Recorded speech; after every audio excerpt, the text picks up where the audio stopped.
आपको बड़ी खबर बताएं कि एलजी मनोज सिन्हा आज अहम मीटिंग करेंगे। जम्मू में सिक्योरिटी के लिए मीटिंग करेंगे। मीटिंग में दिल्ली और नौगाम हमलों का जायजा लिया जाएगा। कानून निज़ाम बनाए रखने पर भी चर्चा होगी। सोशल मीडिया पर नज़र रखने पर भी इस पर चर्चा होगी। मीटिंग में अहम मीटिंग होंगी। एलजी मनोज सिन्हा इस मीटिंग की सदारत करेंगे। दिल्ली में जो हमला हुआ था रेड फोर्ट पर और नौगांव में जो हमला हुआ उसको लेकर इस मीटिंग में चर्चा की जाएगी।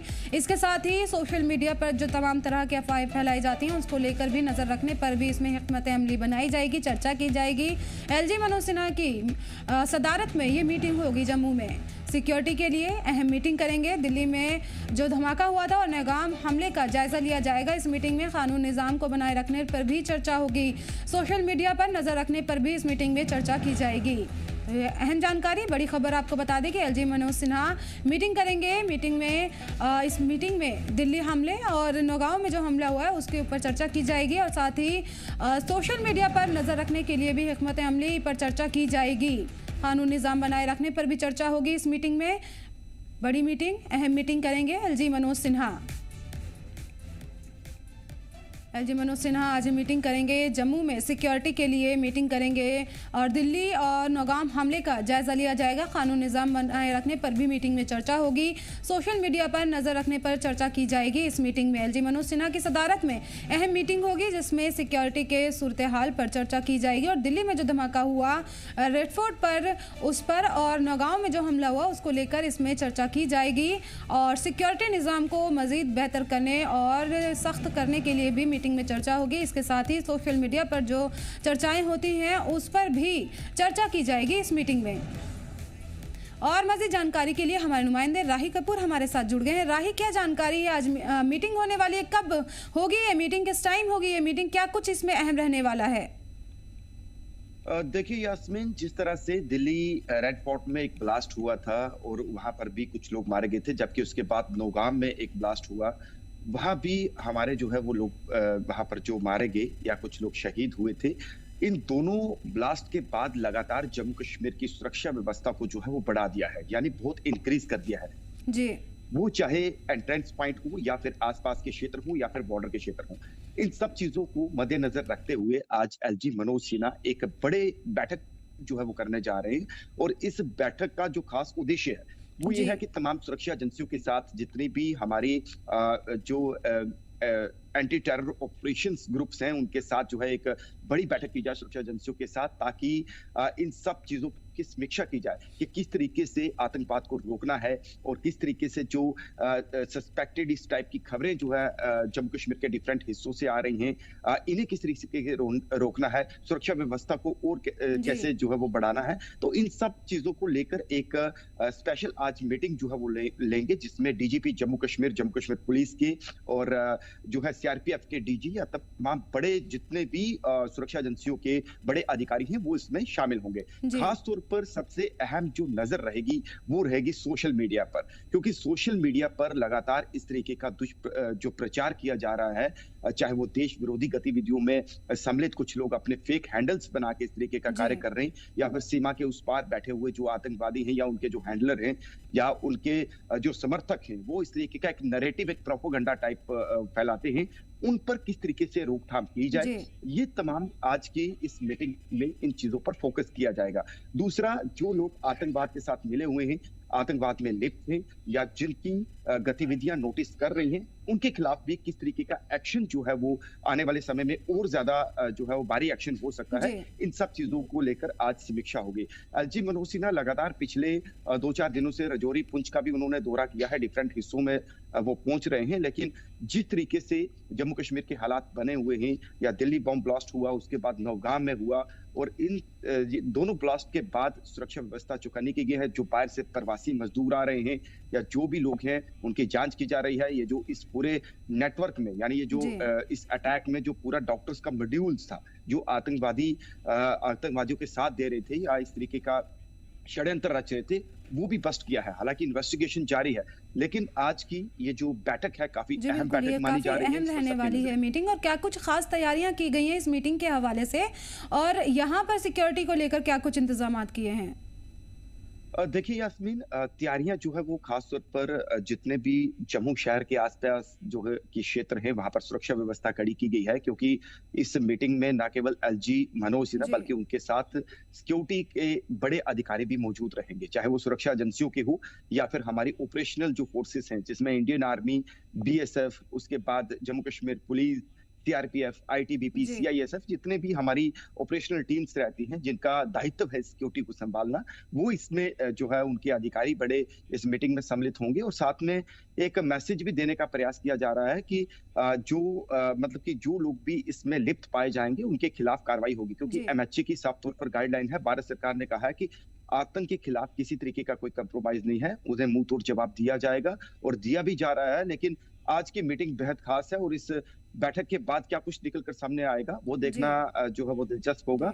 बहरहाल मीटिंग की तैयारियां हैं और कुछ ही समय के बाद जो है वो बैठक शुरू होगी और उसके बाद जो है फिर प्रॉपर जानकारी निकल के आएगी कि आज इस मीटिंग में क्या क्या जी। जो है वो निर्णय लिए गए। जी हाँ। क्या कोई यहाँ पर जो लीडरान इसमें जो अहम शख्सियात इसमें शामिल होंगे, अफसर शामिल होंगे, उनसे क्या वो जो अब तक का सिक्योरिटी के हालात हैं उसका जायजा भी एलजी मनोज सिन्हा लेंगे उनसे? बिल्कुल यास्मीन, जब भी इस तरीके की बैठक होती है तो वो अपडेट जरूर लेते हैं, क्या कुछ कौन कौन से एरिया में, कौन कौन से क्षेत्र में, किन इलाकों में, बॉर्डर में इस समय क्या स्थिति है, बॉर्डर में किस तरीके की सुरक्षा व्यवस्था को बढ़ाया गया है। जम्मू शहर की बात है, श्रीनगर है, मतलब दोनों डिवीजन में, कश्मीर और जम्मू दोनों में या आसपास के इलाकों में बॉम्ब ब्लास्ट के बाद जिस तरीके से सुरक्षा को बढ़ाया गया है।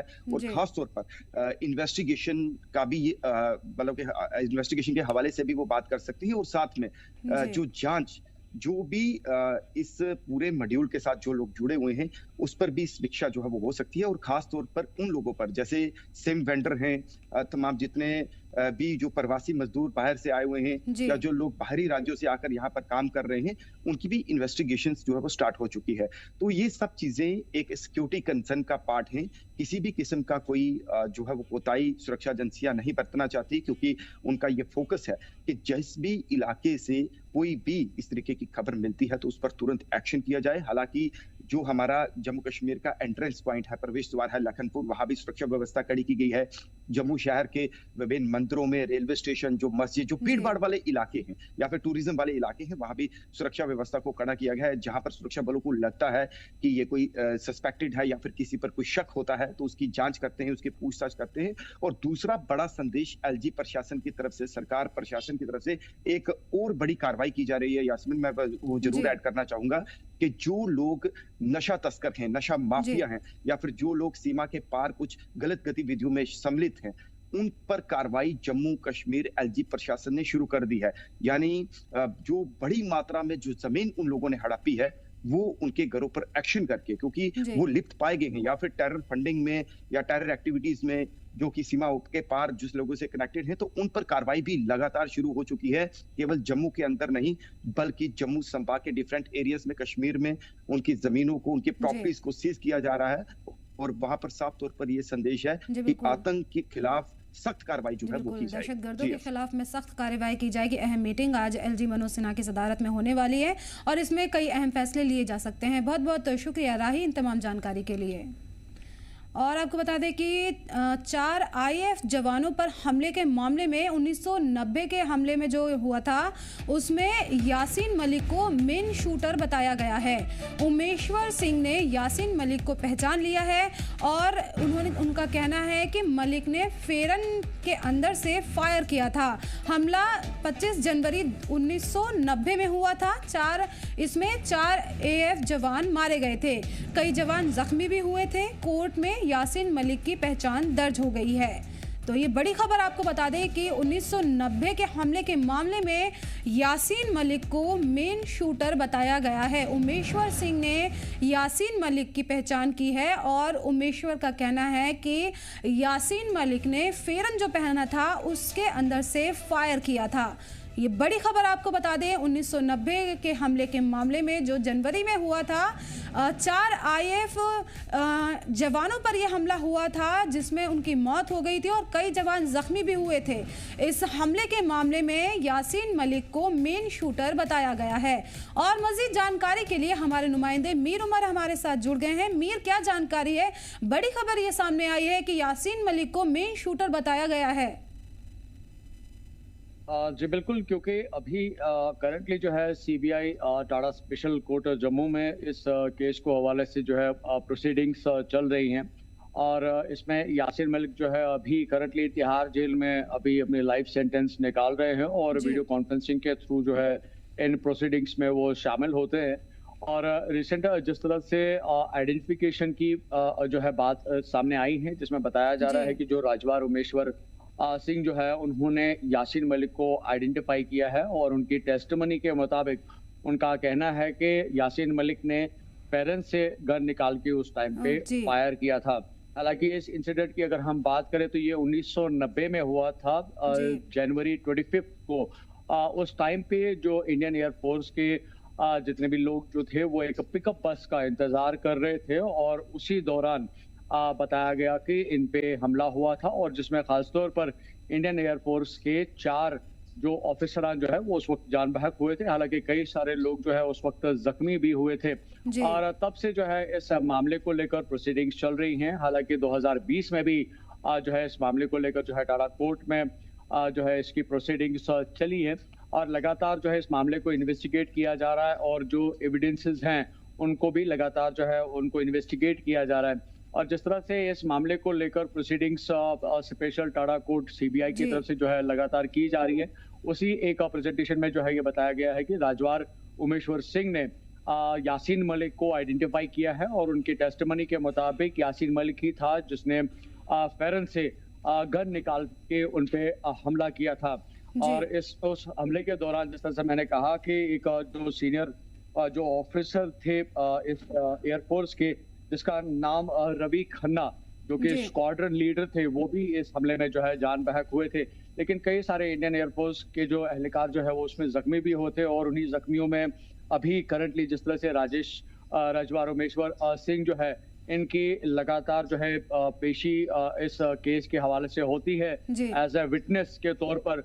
और इसी केस की प्रोसीडिंग के दौरान उमेश्वर ने साफ तौर पर जी। अपनी टेस्टिमनी में आइडेंटिफाई किया है यासिर मलिक को। हालांकि अभी जी। कहा जा रहा है कि ये टेस्टिमनी है, इसके बाद जो है इसकी जो एविडेंसेस जो है उसको और जो है मजीद जी। कोर्ट जो है उस पर और ज्यादा जो है अभी खंगालेगा और उसके बाद उन एविडेंसेस को कंफर्म भी करेंगे और लेटर ऑन वो लीगल प्रोसीजर्स है। लेकिन एज ऑफ नाउ ये एक बड़ी एक खबर जो है जी। करंटली यासिर मलिक के हवाले से और खासतौर पर इस आईएएफ हमले के हवाले से जो है देखने को मिल रही है, जी। जिसमें इस जो राजवार पहचान ने की जो गई है यासिर मलिक को उमेश्वर आइडेंटिफाई सिंह किया के है। जरिए मीर, तो कोर्ट की तरफ से क्या कुछ रद्दअमल आया और यासीन मलिक का क्या इस पे कोई उन्होंने अपना कोई रद्दअमल दिया है? उन्होंने इस आइडेंटिफिकेशन को बाज़ाब्ता तौर पर डिक्लाइन किया है और उनका मानना है कि जब तक कि वो ज़ाहिरी तौर पर इस प्रोसीडिंग में शामिल नहीं होते तब तक वो इस जो है टेस्टिमनी को एक्सेप्ट करने के लिए तैयार नहीं है। उन्होंने जी। इस गवाही को अपनी जगह पे जो है डिक्लाइन किया है।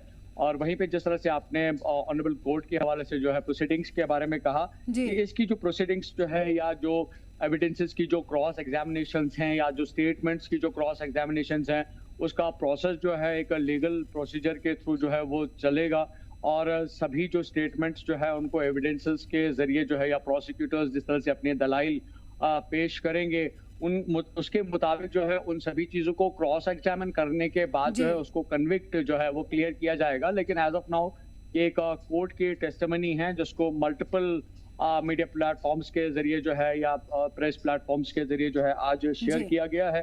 हालांकि अगर आप देखें तो यासीन मलिक अभी भी करंटली एक टेरर फंडिंग के मामले में जो है अपना लाइफ सेंटेंस जो है वो तिहाड़ जेल में निकाल रहे हैं। लेकिन जी। उसके साथ साथ जो ये आईएएफ का जो केस है ये भी उन पे अभी जो है चल रहा है। हालांकि इसमें मजीद और भी जो है एक्यूज्ड हैं, लेकिन करंटली जिस तरह से यासीन मलिक के हवाले से ये प्रोसीडिंग्स चल रही हैं जिसमें एक बड़ी डेवलपमेंट जिस तरह से हम अभी यहाँ पे शेयर कर रहे हैं, जी। इस केस के हवाले से बड़ी एक डेवलपमेंट हमें देखने को मिल रही है जिसमें एक पर्टिकुलर शख्स ने जो है यासीन मलिक को उस इंसिडेंट के दौरान जब वो अटैक हुआ था जी। बेसिकली आइडेंटिफाई किया है और उन्होंने खासतौर पर बिल्कुल क्लियरली कहा है कि यासीन मलिक ही था जिसने एक फेरन पहना था और उसने फेरन से गन निकाल के जो है उन पे हमला किया था जी। और जिसमें रिपोर्टेडली जिस तरह से आई हैं उसमें 4 जो आईएएफ ऑफिसर्स जो है वो उसमें जान बहक हुए थे और कई सारे IF पर्सनल जो है वो उसमें जख्मी भी हुए थे। जी बिल्कुल। यहाँ पर यासीन मलिक को मेन शूटर बताया गया है। उमेश्वर सिंह ने पहचान की है। उनका कहना था कि फेरन से गन निकालकर यासीन मलिक ने हमला किया था, लेकिन कोर्ट की तरफ से ये कह दिया गया है कि अभी ये सिर्फ एक पहचान हुई है, पूरी तरह से सबूत नहीं है। आगे की जांच यहाँ की जा रही है। बहुत बहुत शुक्रिया अमीर इन तमाम जानकारी के लिए। और आपको बताएंगे हंदवाड़ा पुलिस ने राजवार में कार्रवाई की है और गैर कानूनी लकड़ी की बड़ी तादाद में जब्त की है। कार्रवाई गुज़िश्ता रात 12:10 पर हुई है और बैकीहर गांव में ये लकड़ी बरामद की गई है। पुलिस ने तस्करी पर कड़ी निगरानी रखने के लिए तस्कर जो यहाँ पर है उन पर कड़ी निगरानी बढ़ा दी है।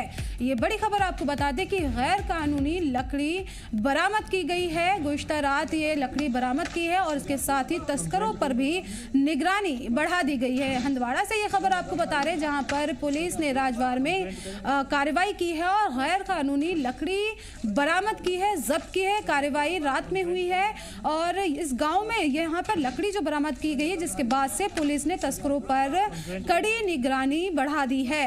ये बड़ी खबर आपको बता दे दी कि गैर कानूनी लकड़ी बरामद की गई है और हंदवाड़ा में ये कार्रवाई पुलिस की तरफ से की गई है। और मजीद जानकारी के लिए एजाज हमारे साथ जुड़ गए। एजाज, क्या जानकारी है? गैर कानूनी लकड़ी यहाँ पर बरामद की गई है, क्या कुछ अपडेट है इस हवाले से? जी यास्मीन, अगर बात करेंगे सब जिला हंदवाड़ा की राजवार रेंज बाकियाकर इलाके में एक बैंड साथ जो वहाँ पे मशीनरी है, वहाँ पे हंदवाड़ा पुलिस को इनपुट्स मिल रहा था कि वहाँ पे इलीगल जो वहाँ पे टमिंग सिग्नल है वो वहाँ पे रखी गई है।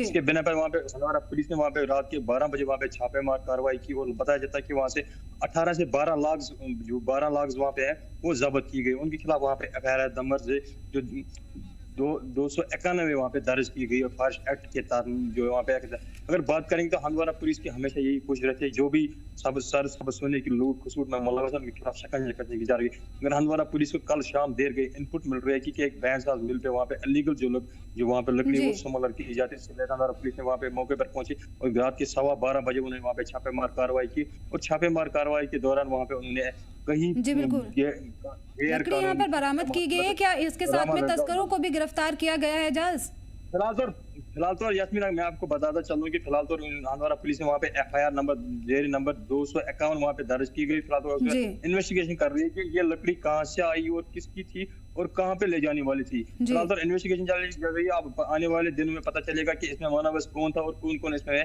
स्मगलिंग कर रही थी। तो ओवरऑल कह सकते हैं हंदवाड़ा पुलिस ने क्रैकडाउन किया था फॉरेस्ट डिपार्टमेंट से जंगल स्मगलर के खिलाफ जो इसमें मुलव्वस है उनको शिकंजा कसने की जा रही है। किस तरह से अब यहाँ पर क्या वहाँ पे इलाके में सिक्योरिटी को मजीद बढ़ाया गया ताकि ये लकड़ी की जो कटाई है गैर कानूनी तौर पर इसे रोका जा सके? जी यास्मीन, अगर बात करेंगे जो बाकियाकर जो फॉरेस्ट रेंज राजवार बताया जाता है, फॉरेस्ट रेंज राजवार है बाकियाकर का इलाका है, जंगल का इलाका। अगर मेरे पीछे देख सके जहाँ इस वक्त मैं खड़ा हूँ ये वही इलाका है जहाँ से पता जाता है ये लकड़ी वहाँ से उठाई गई है और वहाँ पे जो बैंड साथ में मिलने वाला। अब ये देखने वाली बात होगी कि फॉरेस्ट इसमें जो एक FIR नंबर दर्ज हुआ है, फॉरेस्ट भी इन्वेस्टिगेशन करे, फॉरेस्ट प्रोटेक्शन फोरस जो इसका होता है वो भी इन्वेस्टिगेशन करे और पुलिस भी इन्वेस्टिगेशन करे ये लकड़ी आई कहाँ से और कौन सा मुलव्वस है और किसके खिलाफ अब किन किन खिलाफ इनकी FIR होना चाहिए। तो अभी फिलहाल तो ये कह सकते हैं कि आम लोगों ने राहत की सांस लिया। आम लोगों ने हंदवाड़ा पुलिस का शुक्रिया अदा करते हुए कहा कि जो हंदवाड़ा पुलिस ने एक्साम रहा है कि जो सरसब्ज सोने की लूट खसूट चल रही है उसको रोकथाम के लिए हंदवाड़ा पुलिस अब आगे आ रही है। तो आम लोगों ने हंदवाड़ा पुलिस की सराहना की। जी एजाजी, किस तरह की लकड़ी थी जिसको इतने बड़े पैमाने पर काटा जा रहा था? क्या इसके इस्तेमाल होते हैं? जी यास्मीन, अगर मैं बता दूं जो आप मेरे पीछे देख जिस जंगल में खड़ा हूँ ये वही जंगल है जहाँ से लकड़ी ली बताई जाती है और ये दीदार की लकड़ी थी। ये अक्सर घरों में इस्तेमाल होती है, चाहे पैनलिंग की हम बात करेंगे या फर्श की हम बात करेंगे या जो भी छत इससे बनाते हैं या खिड़कियां दरवाजे जो भी इसका आप इस्तेमाल करते हैं ये बहुत ज्यादा महंगी होती है। आमतौर पर ये महंगी बड़े बड़े दामों में करे ऐसे समय कि ये सोने की भाव यहाँ पे बिक जाती है। जब ये मार्केट में पहुंचती है तो ये इसकी जो 1 फुट की रेट होती है वो मार्केट में 2,500 या 3,000 की होती है। ये तो जो स्मगलर इसमें आमतौर स्मगलर रात का फायदा उठाते हैं, लेकिन हंदवाड़ा पुलिस की है कार्रवाई के यहाँ की उन्होंने मौके पर पहुंचे और जो बैंड साज मिल वहाँ पे आते जो जहाँ पे वो रखी गई थी वहाँ पे उन्होंने कार्रवाई की और लगा 12:15 बजे उन्होंने वहाँ से कई फुट इमारती लकड़ी जब्त की और उनके खिलाफ FIR नंबर 251 दर्ज किया गया। अब इन्वेस्टिगेशन हो रही है कि इसमें ये मामला की ये लकड़ी कहाँ से आई, किस कंपार्टमेंट से आई और किसकी थी और कहाँ ले जानी थी। जी अब देखने एजाज वाली साहब, बात आगे किस तरह से किया जा रहा है? तस्करों जो इसमें शामिल हो, जितने तस्कर, उनको पकड़ने के लिए किस तरह से आगे कार्रवाई की जाएगी? जी यास्मीन, मैं आपको बताते चलूं, जब भी कहीं पे इमारत की लकड़ी जब्त होती है, गैर कानूनी जो लकड़ी है, तो उसमें जो पुलिस होती है या फॉरेस्ट प्रोटेक्शन होती है या जो फॉरेस्ट डिपार्टमेंट है, उनकी हमेशा कोशिश रहती है कि जंगल की महाफत, जंगल की जो चोरी होती है उसको रोकथाम के लिए। लेकिन फिलहाल तो आप ये देखने वाली बात होगी कि आप वो अपनी अपनी वहाँ पे वो कार्रवाई कर सकते हैं, जो इसमें मुलव्वस है उनके खिलाफ कार्रवाई हो सकती है। अभी आने वाले वक्त ही पता है कौन कौन इसमें मुलव्वस है और किन किन के खिलाफ FIR दर्ज हुआ है। जी, किस तरह से एजाज देखा जाए यहाँ पर अब इतने बड़े पैमाने पर यहाँ लकड़ियाँ काटी गई हैं, अब अफसर जो महकमा जंगलात के होते हैं, क्या कुछ उनकी लापरवाही की वजह से ये सारी चीजें हो रही हैं? जी यास्मीन, जब भी ये देखा जाता है, जब भी कहीं पे स्मगलरी होती है या कहीं पे गैर कानूनी तौर पर लकड़ी काटे जाते हैं, ये महकमा जंगलात से मिलजुल कर उनके आंखों के नीचे होती है, क्योंकि वो इसमें बराबर शरीक होते हैं। क्योंकि तब तक वहाँ पे कोई स्मगलर जंगल की तरफ रुख नहीं करता, जबकि महकमा जंगलात के एहलकार इसमें मुलव्वस पाए जाते हैं। अक्सर जब भी हमने कहीं देखा है कि जब इस तरह वाकया पेश आते हैं, तो अक्सर यहाँ देखा गया है कि महकमा जंगलात के अफसरान इसमें मुलव्वस होते हैं और फिर बाद में उनको वहाँ पे कार्रवाई की जाती है और उनको सस्पेंड किया जाता है। ओवरऑल जब देखते हैं कि ये मिलत जुला कार होता है कि महकमा जंगलात और स्मगलरों के बीच में यहाँ पर ये बड़ी कार्रवाई की गई है, लकड़ियां गैर कानूनी बरामद की गई हैं और कार्रवाई यहाँ पे की जा रही है ताकि तस्करों को जल्द से जल्द इधर पकड़ा जा सके। बहुत बहुत शुक्रिया एजाज़िन तमाम जानकारी के लिए। और आपको बताएं कि कारगिल लद्दाख में आज KSSRB के एग्ज़ाम सुबह 10 बजे से शुरू हो गए हैं, जिसके ज़िले के मुख्तलिफ एग्ज़ाम सेंटर पर सुबह से ही छात्र पहुंचने लगे। लगभग 15,000 उम्मीदवार एग्ज़ाम में शामिल हैं और परीक्षा सेंटर के बाहर कड़ी सुरक्षा कर दी गई है। सेना और लद्दाख पुलिस के जवान भी तैनात हैं। रोड भी डाइवर्ट किए गए ताकि जो तलबा हैं उनको किसी तरह की परेशानी ना हो। लद्दाख के बच्चों के लिए एक बहुत बड़ी अपॉर्चुनिटी इस वक्त देखने को मिल रही है। करगिल खास में KSSRB के इम्तिहानात आज मुनक्किद किए जा रहे हैं। वहीं कल शाम को ही ट्रैफिक निज़ाम को अलग अलग जगहों पर डाइवर्ट किया जाएगा। इस हवाले से ज़िला प्रशासन की तरफ से एक एडवाइज़री भी जारी कर दी गई थी, जिसका असर इस वक्त करगिल खास में देखने को मिल रहा है, ताकि जितने भी कैंडिडेट्स इस वक्त एग्ज़ाम देने आ रहे हैं उन्हें किसी भी तरीके का दिक्कत का सामना न करना पड़े। आपको बता दें कि इस बार KSSRB के इम्तिहानात में 15,000 से भी ज़ायद जो कैंडिडेट है वो यहाँ पे शामिल हो रहे हैं और 44 जो अलग अलग सेंटर्स हैं, अलग अलग लोकेशंस पे बनाए गए हैं। इसके अलावा ज़िला प्रशासन की तरफ से ख़ुद मॉनिटरिंग यहाँ पे की जाएगी आज के इस इम्तिहानात के हवाले से, और 474 पोस्टर्स जो है इस बार यहाँ पे नए आने वाले वक्त में क्रिएट किए जाएंगे। आपको बता दें कि KSSRB इम्तिहानात को लेकर कहीं ना कहीं करगिल लद्दाख के यूथ काफ़ी वक्त से इंतज़ार कर रहे थे और आज जो है 2 शिफ्टों में जो है ये इम्तिहानात यहाँ पे होने जा रहे हैं। पहली शिफ्ट सुबह के 10 बजे से लेकर 11:30 बजे तक होगी और दूसरी जो शिफ्ट होगी वो दिन के 2 बजे से लेकर 3:30 बजे तक होगी। और जिस चीज़ को लेकर कहीं ना कहीं तमाम जो सेंटर्स हैं वहाँ पे काफ़ी टाइट सिक्योरिटी के इंतज़ाम देखने को मिल रहे हैं, जहाँ एक तरफ लद्दाख पुलिस के जवान, इंडियन आर्मी के जवान हमें देखने को मिल रहे हैं और वहीं गेट में जो है प्रॉपर यहाँ पे चेकिंग की जा रही है, ID प्रूफ, एडमिट कार्ड और उसके बाद अंदर बायोमेट्रिक लगाने के बाद ही बच्चा जो है एग्ज़ामिनेशन सेंटर में दाखिल हो पा रहा है। आपको बता दें कि इस एग्ज़ाम को स्मूथ बनाने के लिए ज़िला प्रशासन की तरफ से इस वक्त तमाम वो कोशिशें की जा रही हैं ताकि आने वाले वक्त में इस एग्ज़ाम को जो है ट्रांसपेरेंट तरीके से जो है लोगों के सामने लाया जा सके और कैंडिडेट्स को भी किसी भी तरीके का दिक्कत का सामना यहाँ पे न करना पड़े। और इन सेंटर्स में लगभग 450 से प्लस जो स्टाफ है उन्हें आज के इस एग्ज़ाम के लिए ख़ास तौर पे यहाँ पे एंगेज कर दिया गया है ताकि आज का जो एग्ज़ाम है वो यहाँ पे स्मूथ तरीके से चल पाए। और इसके अलावा कहीं ना कहीं ट्रैफिक निज़ाम को, जहाँ पे जंक्शंस हैं अलग अलग जगहों पे, ख़ास तौर पे करगिल की अगर मैं बात करूँ तो उन जगहों में इस वक्त जो है ट्रैफिक को पूरी तरीके से बाईपास और अलग अलग रूट पे यहाँ पे डाइवर्ट कर लिया गया है। और वहीं ट्रैफिक पुलिस जो है सुबह से यहाँ पे लगी हुई है ताकि जो स्मूथ वे में जो है एक एग्ज़ाम यहाँ पे कंडक्ट हो और जो कैंडिडेट इस वक्त जो हिस्सा ले रहे हैं इस एग्ज़ाम में उन्हें किसी भी तरीके का यहाँ पे दिक्कत का सामना न करना पड़े। मैं फ़िरोज़ खान, जी मीडिया के लिए लद्दाख से। फिलहाल इस बुलेटिन में इतना ही। मुझे दीजिए इजाज़त और आप देखते रहिए जी जम्मू कश्मीर लद्दाख।